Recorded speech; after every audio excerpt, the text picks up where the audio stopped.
What's going on, y'all? You're back. I want to thank you if you're tuning in. I'm your host, Paco, and you're listening to Occupy the Media. Don't forget to donate to RonPaul2012.com if you haven't already. Now, so what we were talking about before the break, we were talking about what is this hit piece that was done on Ron Paul supporters at the Washington Times. Ridiculous.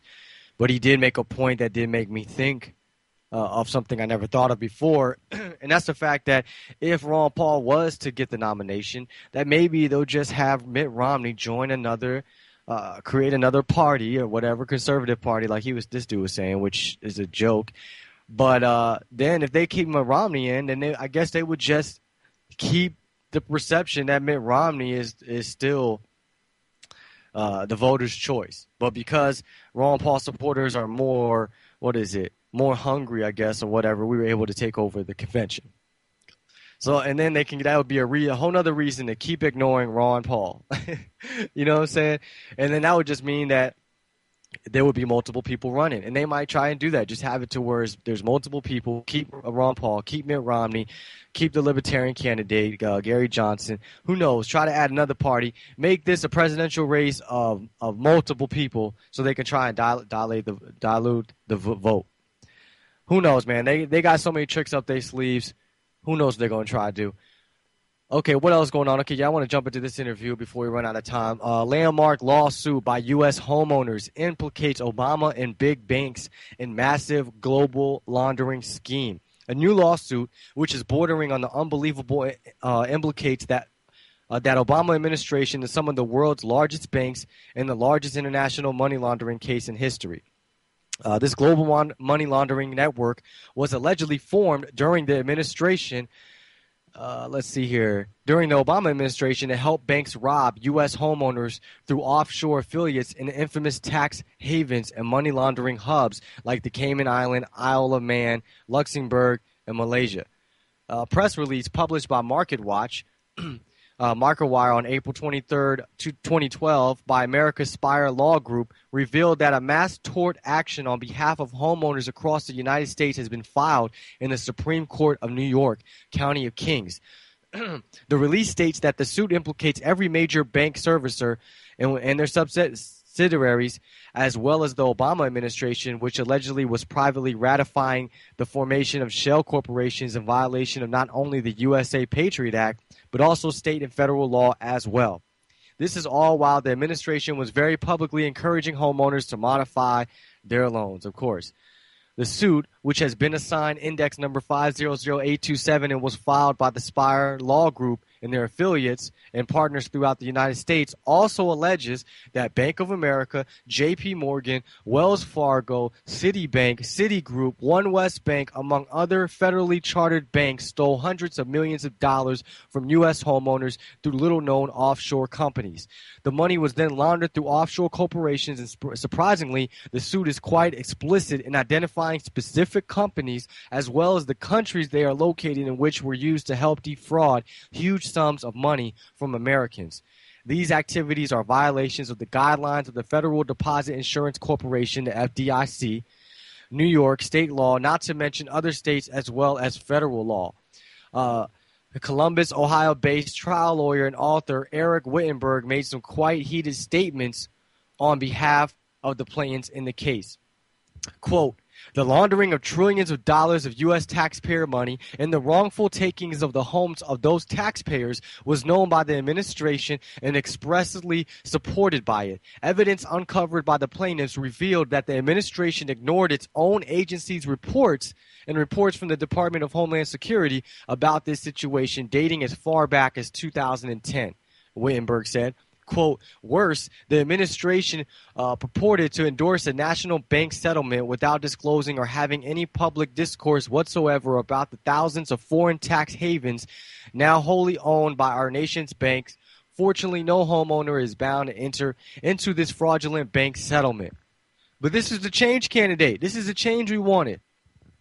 I swear, man, America just got tricked, clowned. Obama just tricked you. Let's see. The many homeowners involved in the case are suing these major financial institutions and their foreign allies not only for fraud and larceny, but also for conversion and violations of provisions of New York state law and other laws. If this lawsuit is what they are making it out to be, there could be a great deal of incredibly important information brought to light.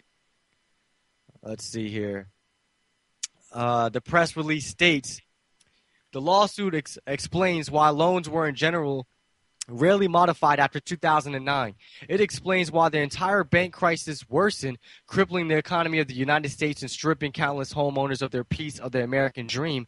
It is indeed a fact that the administration has spent far more money stopping bank investigations than they have investigating them. When the administration's agencies blew the whistle, their reports were ignored. Quote, as if it is not bad enough that banks collect money and do not credit it to the homeowners' accounts, and as if it is not bad enough that those banks then foreclose when they know that they do not have a legal enforceable interest in the reality, we now learn that they have been operating under unbridled free rein given by the administration and some states' attorneys general in formulating this an international money laundering network.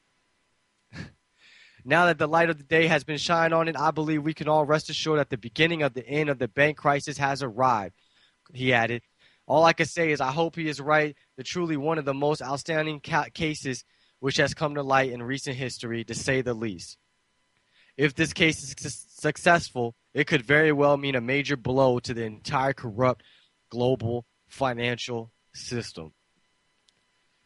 It's crazy, man. Just more robbery, more thieving. Like Ron Paul says, taxation is theft, pretty much. And they're just robbing us at every angle they can think of, man. And the media's not covering this and not letting us know, what's going on. But we got to keep it moving. We got to expose this. I mean, these people need to be put in jail for this. Definitely they need to be put in jail, arrested, citizens arrest. And Obama as well, impeach Obama. So hopefully this will come to more light, and hopefully more people will hear about it. But we just have to wait and see on that. What else? We run out of time. What else is going on? What do we have here? Oh, okay. So this came out on Ron Paul forums. Word is that, let's say, according to a MI Ron Paul campaign staffer, I'm guessing that's what, Michigan? Quote, seed word that Romney's campaign is paying people to gather information about the state delegates and identify the troublemakers. So be careful not to share your information or political affiliations with strangers. Not only that, you need to be careful. Romney people are the establishment is probably going to come up to delegates or somehow get in contact with delegates if they can. And who knows? Maybe they'll try to offer you guys money. Maybe I don't know. Maybe it's crazy for thinking that. But they're going to do everything possible that they can to have this go their way. And if they could buy some people out, try to get some of our delegates to sell out some way or like this saying, identify the troublemakers, then they could cause a problem. But we got to be better than that, stronger than that, and keep that from happening. Be aware that there's going to be instigators. There's going to be people trying to start problems, conflict. There's going to be infiltrators. And there always is pretty much, in every movement. And we got to be aware of that. So I apologize. I'm listening to my feedback here, and it sounds like I might be having a problem coming in. So if you're having a problem hearing me, I do apologize. Let me just double check it again.